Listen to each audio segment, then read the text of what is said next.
Hello ladies and gentlemen, and welcome back to another video with me ABM Farhan. And today we are gonna be checking out the Windows 11 preview build here. So let's get started.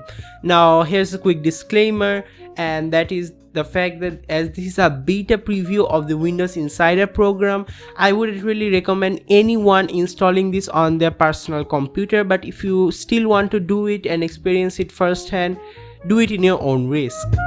Yeah. Yeah. So there are a lot of changes here in Windows 11, and I personally think that this is what Windows 10 should have been from the very beginning. This actually does feel like this is modern.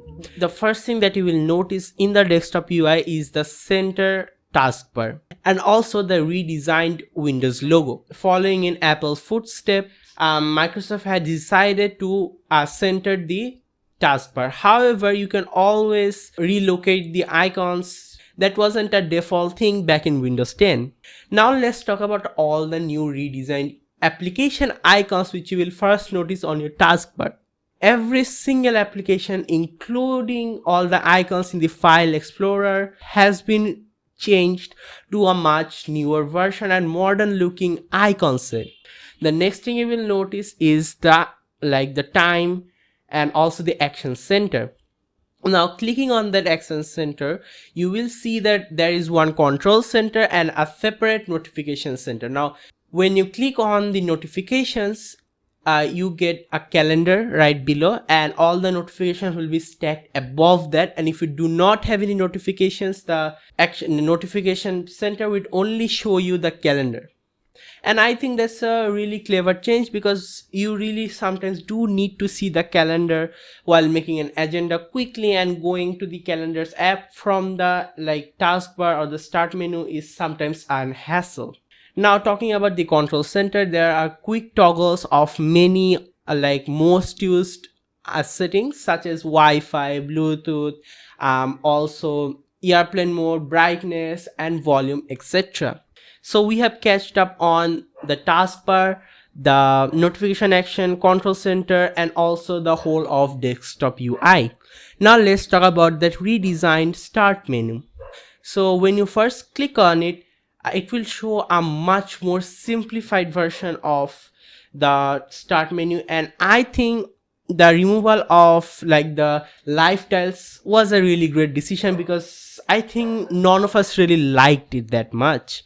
Another thing that I really like is the fact that the Cortana button is not on the taskbar and forced onto you. So now that we're done with the desktop, we are done with the start menu, let's talk about the revamped File Explorer. When you open it up, everything is quite familiar except for the icons. The icons have been changed, like all the icons in the whole UI. Other than that, we also have a bunch of new animations which does look really nice and makes your computer feel more fluid. Now let's talk about the settings UI. So the settings UI has been completely redesigned for Windows 11, and I think this is more simpler and a much better version of the settings menu. It is actually easier to find an option rather than the one in Windows 10. Also, if you still cannot find it, there is a search bar up top and you can use it to search your preferred settings.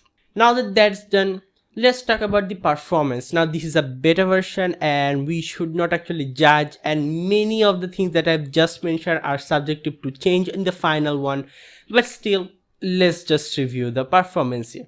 The performance has been excellent, and I sometimes can't actually believe that I'm using a beta version, because there haven't been any kind of app crashes, support or compatibility issues whatsoever. I also game a lot and all my games are running fine. However, quick thing to note here is that many people found that their preferred games or the games they play on a day-to-day basis sometimes can have issues on the startup. I haven't noticed any kind of frame drops or any issues. Also, one good thing is that I also haven't found any issues regarding app compatibility, and also the drivers support and compatibility here too. Anything that will run on your Windows 10 machine will also run on your Windows 11. So that was all that I had to talk about Windows 11 today. Hope you guys enjoyed the video. Please do subscribe and leave a like down below, and that's me signing off. See you in the next video.